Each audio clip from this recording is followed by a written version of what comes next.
Hi guys, for today's video, magluluto tayo ng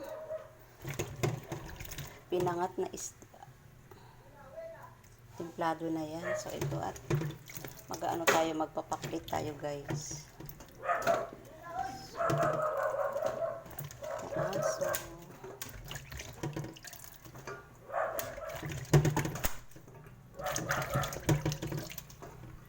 So nagkarne pa lang kami kagabi, parang sunod-sunod na lang puro karne itong linggo na to.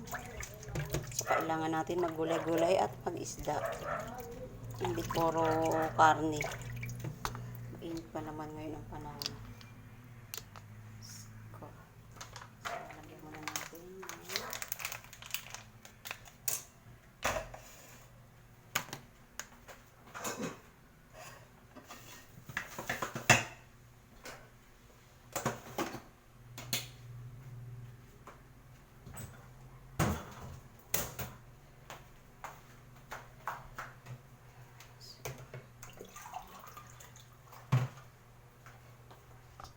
lalagyan natin siya ng kunting